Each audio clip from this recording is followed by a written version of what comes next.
Late Night Story ตรงใบคุยกี่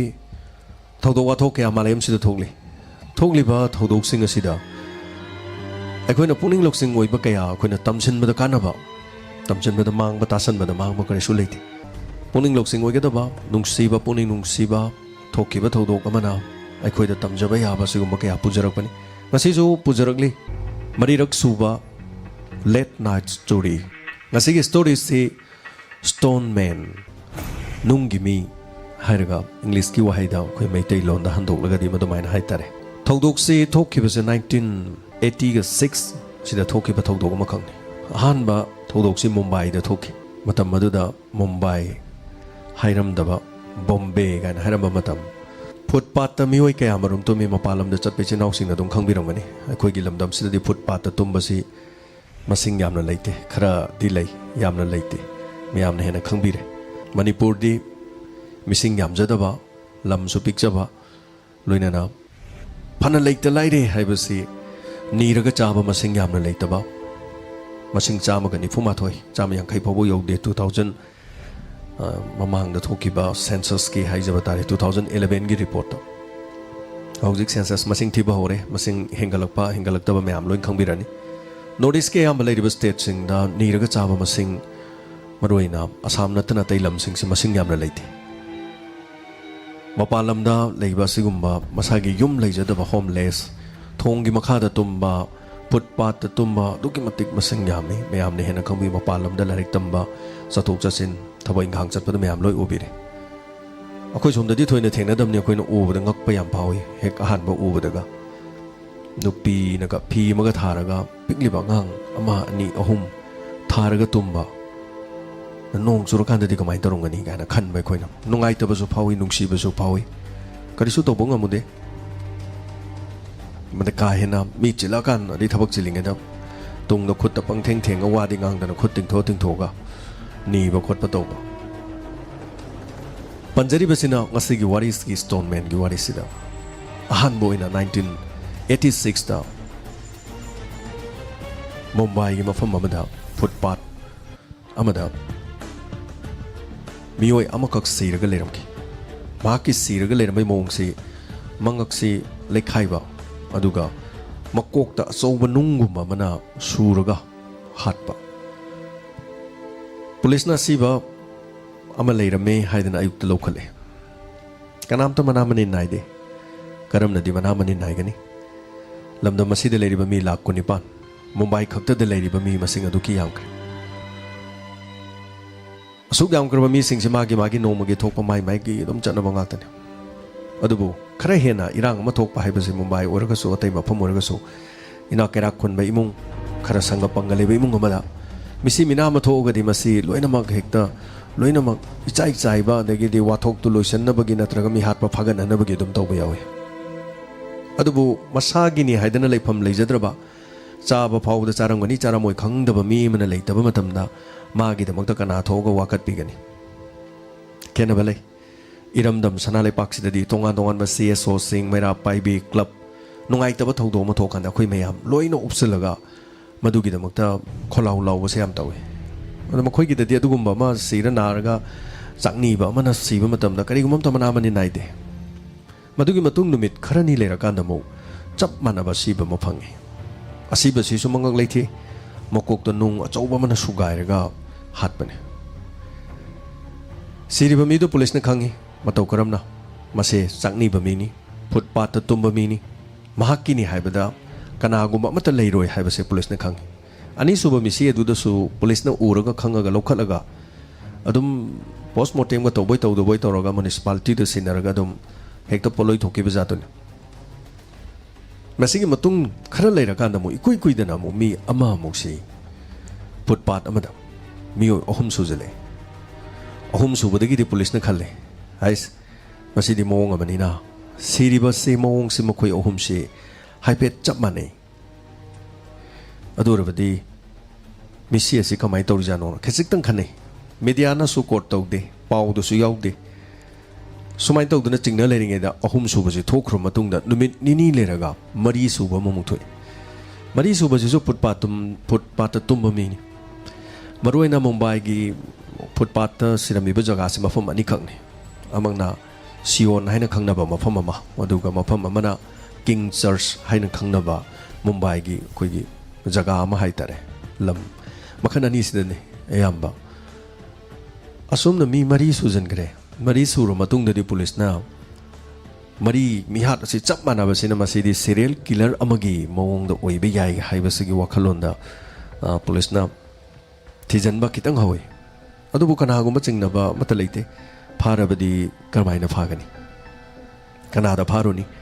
fingerprint अदगी पोचै ताहौबा मी उहौबा witness CCTV camera करीमता लेबे नते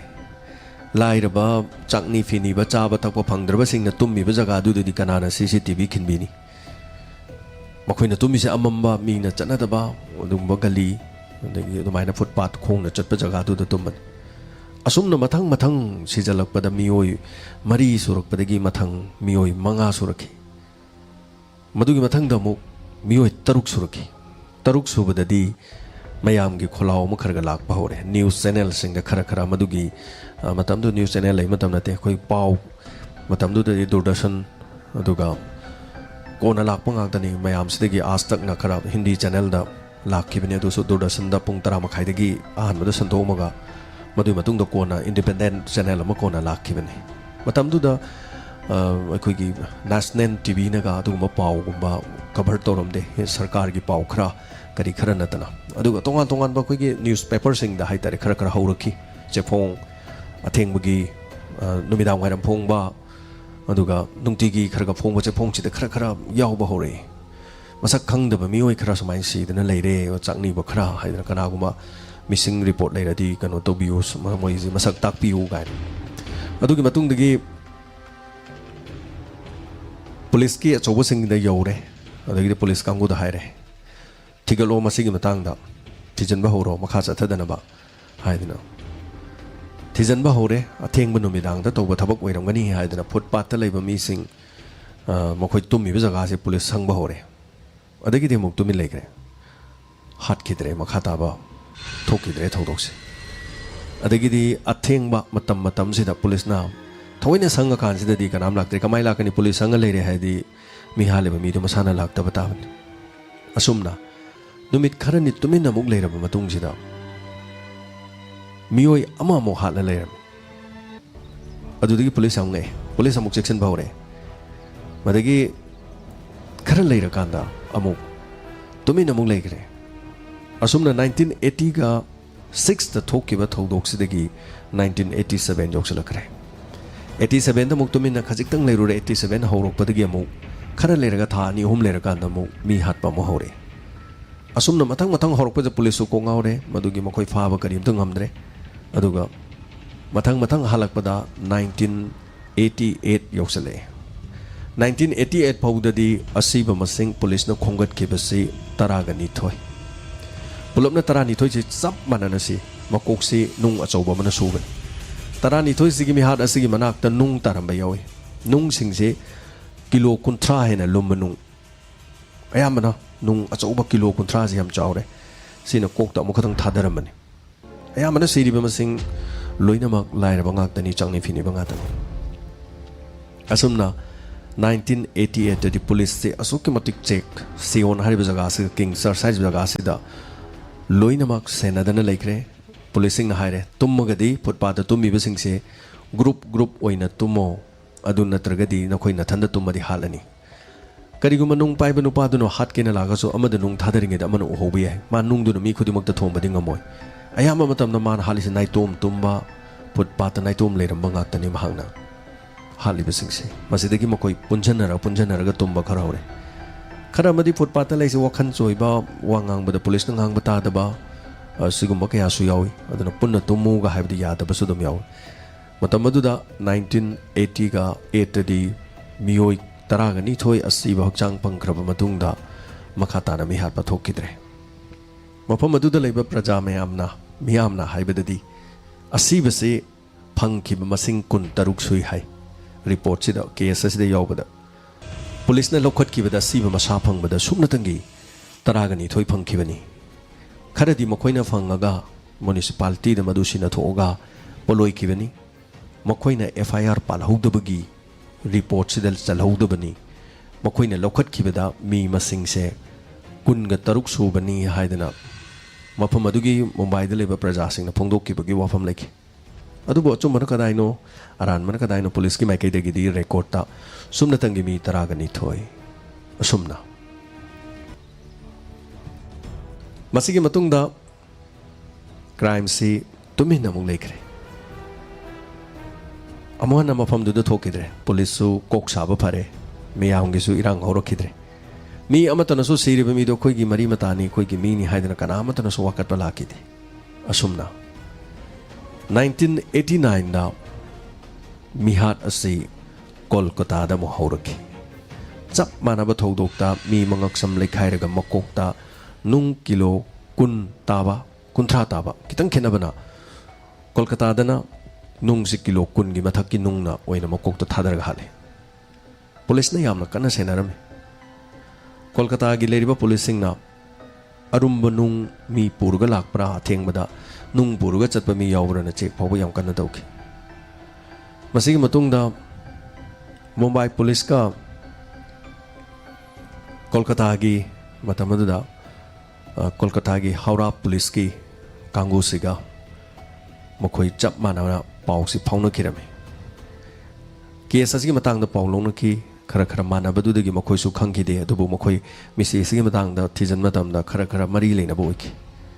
असुमना कोलकाता दा मथंग मथंग मथंग मी सिरकपदा था अनि अहुम चंगना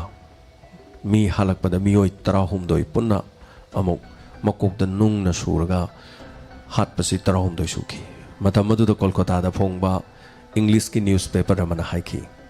stone man is back stone man is back अन हाइ मागी हेडलाइंस स्टोन मैन जे अमोन हले ए मरमदी मतमदुदा पाउ ई पाउ फाउनबनिना फोंगबा खबर की मतम ओइबनिना मुंबई दसु मी तरागनी थोय हाटकी नुंगना सुरगा मदुदगी तुमिन लेखरे सही म लेरका कोलकाता दा लाए now stone man is back इन कोलकाता समाइना पाउ सि फोंगे कोलकाता की पुलिस की टीम से मतम याम अलर्ट ओए अदुगा अखोइगी लेरिबा इंडिया मनुंगी पुलिस ता ख्वाइदगी मियामना यामना सिंथाबा पुलिस हाइरगदी कोलकाता की पुलिस अमदी मुंबई की police हाइबा police अनिसदी यामना smoggy smart police नि मखोइसदी यामने थाक वांगबा कांगुनी हाइदना ममिंग अदुम चटपनि मियामने हेना खंगनरे कोलकाता दा ऑपरेशन अमखक चथकी ऑपरेशन सिंग असि फावबदा कोलकाता दा चथकीबा पाक्तकना चथकीबा ऑपरेशन सिंग की मनुंगदा ख्वाइदगी चावबा ऑपरेशन सिंग की मनुंगदा म चल्ले Karamba operation stone man थीबगी operation सि चथकीबजे कोलकाता दा ख्वाइदगी चावना पांगथोकीबजे कोलकाता की हिस्ट्री दे इदे हाबिगे असोमना 1989 दा ऑपरेशन अमखक यामना चावना चथकी चिंगनबा क्राइम मचा मचा तौब मी कया फागत की फूकी वहंग हंकी रिमांड लौथरगा थादोक्तबिदा जुडिशियल कस्टडी दा थमकी वा हंगबा याबा हंकी था अनि अहुम चंगदना अदुबु करिगुम्बा अमता फंगिदे असुमना मसिगी मतुंगदा जॉइंट ऑपरेशन अमा तौसी हाइदना मुंबई पुलिस अमदी कोलकाता पुलिस अनिना खन्नरबा मतुंगदा ऑपरेशन अमखक जॉइंट ऑपरेशन अमखक चथबा होकी अदुबु करिगुम्बा अमता कानाबा फंगिदे पुलिस के माइकैदगी खनखी कनानो करी अनिंगबा लेबगिदमक हालिबन महाकसी साइको किलर अमनी हाइबसु मखोइना खनखी मसागी महाकी वाखन लेतादबा अमखकना असिगुम्बा चाकनीबा फिनीबा तुमफम चाफम लेतबा मखोइगी प्रोफाइल करीमता मरी मता लेजदबा मियोइसिंग असे महाकना हैनदबा हंगोइबा अदु लेबदगी मखोइसी अतमनना हाटपो ओइरमगनी हाइबा वाखलोंदा अदुमाइना खनखी स्टेट अनिसगी पुलिस डिपार्टमेंट स्मार्ट पुलिस की डिपार्टमेंट गाक्तनी हाइना खन्नरिबासी करिगुम्बम तो उपाय लेकिदे सुमना 1990 डिसेंबर था लोइरमदाई लाक्सिलकी यामना कन्ना सिबौबा थीबा होनकी अदुबु करिगुम्बम तो उपाय लेकिदे मसिगी मतुंगदा चांगनी फिनिबा सिंग पुन्ना पुन्ना ग्रुप ता तुमना ननबी वाफम सिंग असि अमु हन्ना कोलकाता दा लेरिबा पुलिस सिंग असिना चांगनी फिनिबा सिंग मुंबई दा पुलप पुलप तुमहलगा सीखिदबदुदगी कोलकाता दा लेरिबा सिंग सु फाबा ngamdrabani makha tana mihat asi tholukta nananbagi damak amu hana misi si thokta nananbagi damakta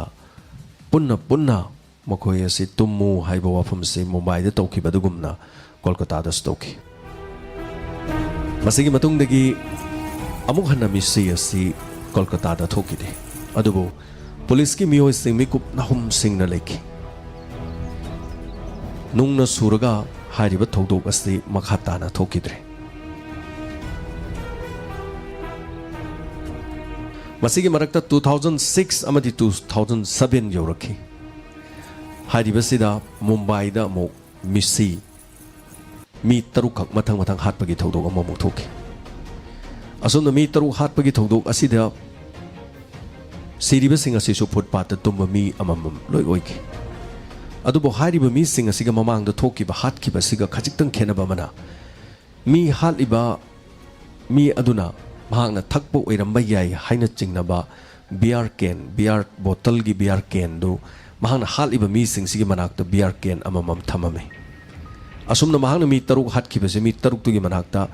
beer ꯊꯛꯄ ꯂꯣꯏꯈ꯭ꯔꯕ ꯕꯣꯇꯜ ꯀꯦꯟ ꯑꯍꯥꯡꯕ ꯑꯃꯃꯝ ꯂꯩꯔꯝꯃꯤ ꯂꯣꯏꯅꯅ ꯍꯥꯠꯂꯤꯕ ꯃꯤ 6 ꯑꯁꯤ ꯑꯌꯥꯝꯕꯅ ꯃꯍꯥꯛꯅ ꯍꯥꯠꯂꯤꯁꯤ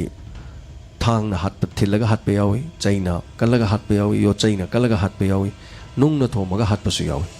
ꯑꯗꯨꯕꯨ ꯅꯨꯡꯅ ꯉꯥꯛꯇ ꯊꯣꯝꯃꯒꯗꯤ ꯍꯥꯠꯇꯦ ꯃꯁꯤꯒꯤ ꯃꯇꯨꯡꯗ ꯄꯨꯂꯤꯁꯅ 2006-7 ꯁꯤꯗꯤ ꯇꯣꯉꯥꯟꯕ ꯇꯦꯛꯅꯣꯂꯣꯖꯤ ꯃꯌꯥꯝ ꯍꯦꯟꯒꯠꯂꯕꯅꯤꯅ ꯃꯨꯝꯕꯥꯏꯗꯒꯤ ꯆꯤꯡꯅꯕꯅꯤ ꯍꯥꯏꯗꯨꯅ ꯔꯕꯤꯟꯗ꯭ꯔ ꯀꯧꯕ ꯃꯤꯑꯣꯏ ꯑꯃ ꯐꯥꯈꯤ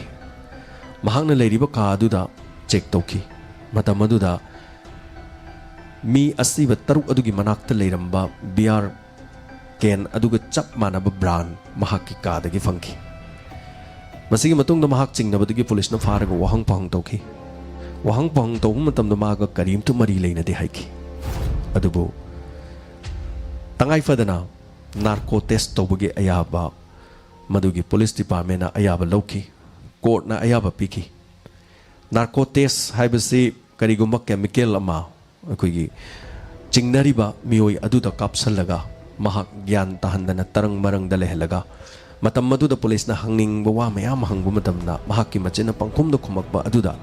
ꯃꯗꯨꯗꯒꯤ ꯑꯃꯨꯛ ꯋꯥꯍꯪꯁꯤꯡꯗꯨꯗꯒꯤ ꯃꯍꯥꯛꯄꯨ ꯊꯤꯒꯠꯂꯒ ꯃꯇꯨꯡ ꯇꯥꯔꯛꯄꯗ ꯋꯥꯍꯪ ꯄꯥꯎꯍꯪ ꯇꯧꯒꯗꯧꯔꯤꯕꯅꯤ ꯅꯥꯔꯀꯣ ꯇꯦꯁ ꯇꯧꯕ ꯃꯇꯝꯗꯗꯤ ꯑꯩꯅ ꯃꯤ ꯍꯥꯠꯇ꯭ꯔꯒꯁꯨ ꯑꯩ ꯃꯤ ꯍꯥꯠꯂꯦ ꯍꯥꯏꯈꯤꯕ ꯌꯥꯏ ꯇꯧꯕꯗꯗꯤ ꯑꯌꯥꯝꯕꯅ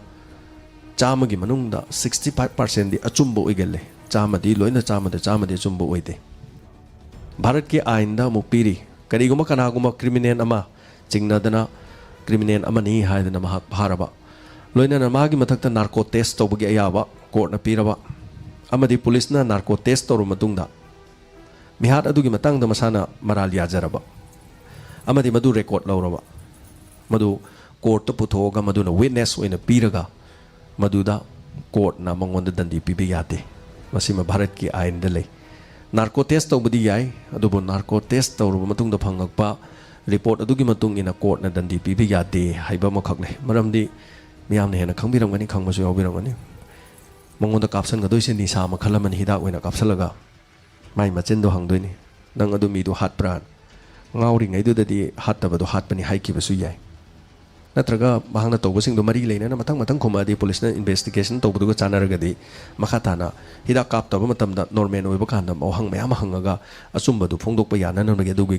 ꯁꯤꯁꯇꯦꯝ ꯑꯗꯨꯅꯤ ꯏꯟꯗꯤꯌꯥꯒꯤꯗꯁꯨ ꯁꯤꯖꯤꯟꯅꯩ ꯅꯥꯔꯀꯣ ꯇꯦꯁ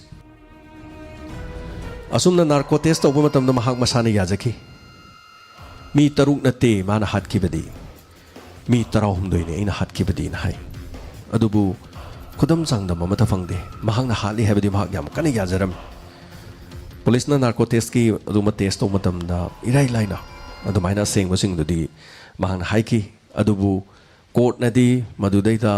ꯋꯤꯠꯅꯦꯁ ꯑꯣꯏꯔꯒ ꯃꯉꯣꯟꯗ ꯗꯟꯗꯤ ꯄꯤꯕꯗꯤ ꯌꯥꯗꯕꯅꯤना ꯆꯞ ꯆꯥꯕ ꯃꯗꯨꯒꯤ ꯃꯇꯨꯡꯗ ꯄꯨꯂꯤꯁꯅ ꯑꯃꯨꯛ ꯏꯟꯚꯦꯁꯇꯤꯒꯦꯁꯟ ꯇꯧꯕ ꯃꯇꯝꯗ ꯃꯉꯣꯟꯗꯒꯤ ꯃꯥꯅ ꯅꯠꯇꯦꯅ ꯑꯗꯨꯝ ꯍꯥꯏ ꯑꯗꯨꯒ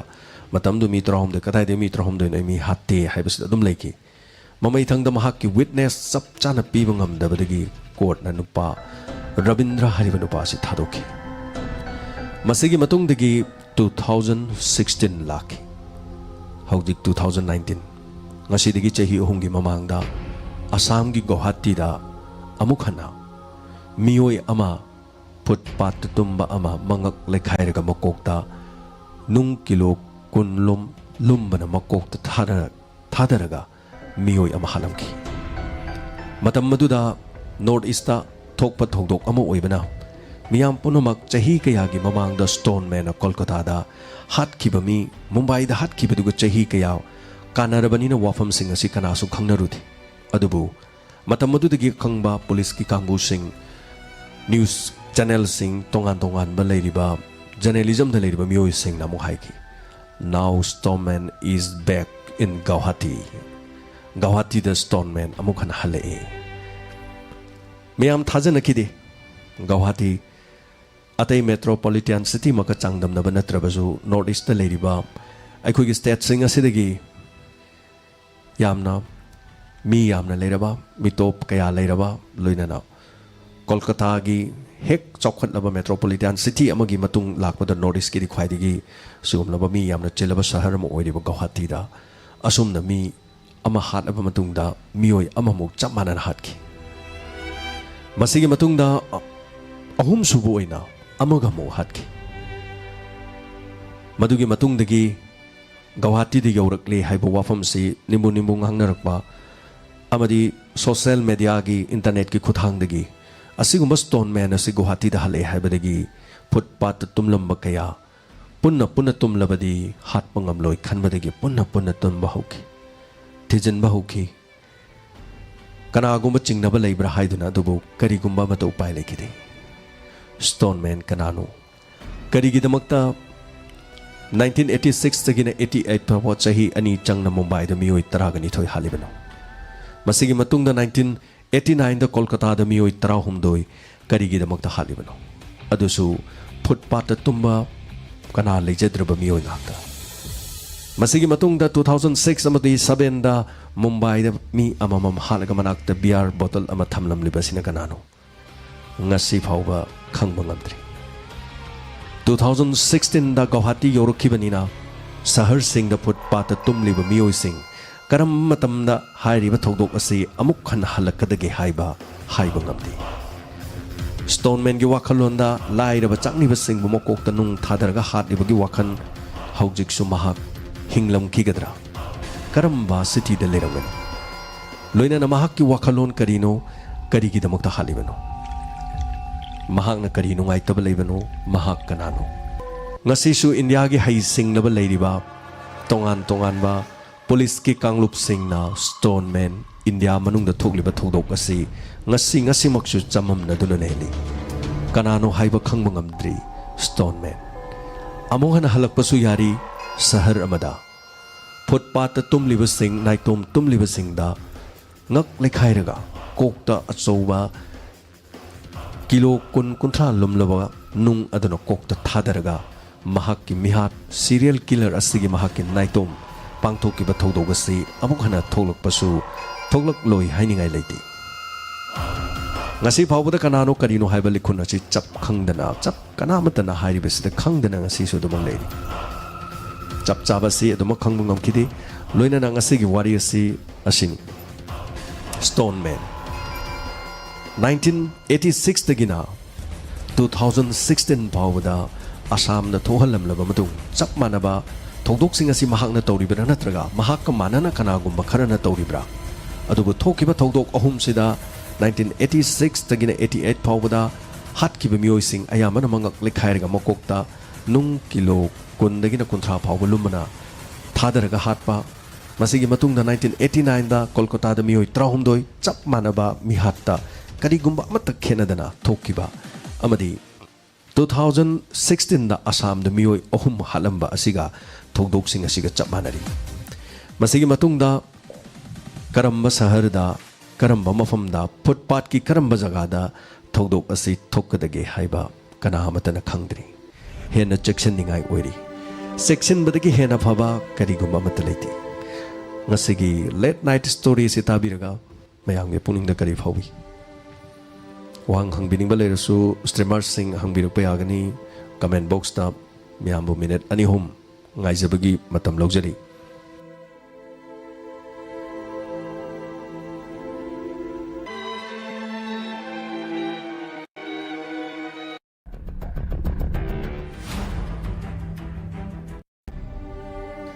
Sandok chariba late night story ase adongi thamoida kari phawi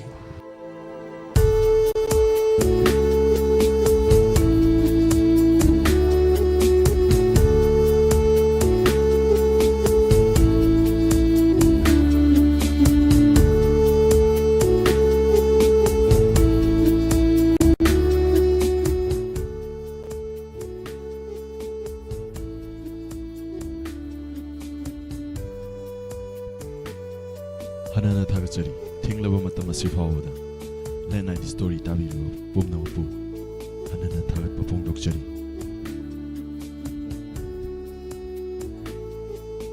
더럼 찬독도나 단자리바시 메가허츠 90.0 와홍 라디오 아마디 다이먼 TV기 더럼 바링시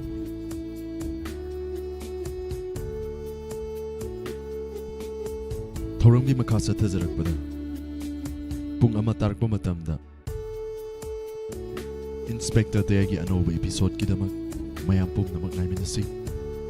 YouTube amadi Facebook ta laibiriba khudingmakna mathangi page ta pung ama tarakpa matamda lakpiduna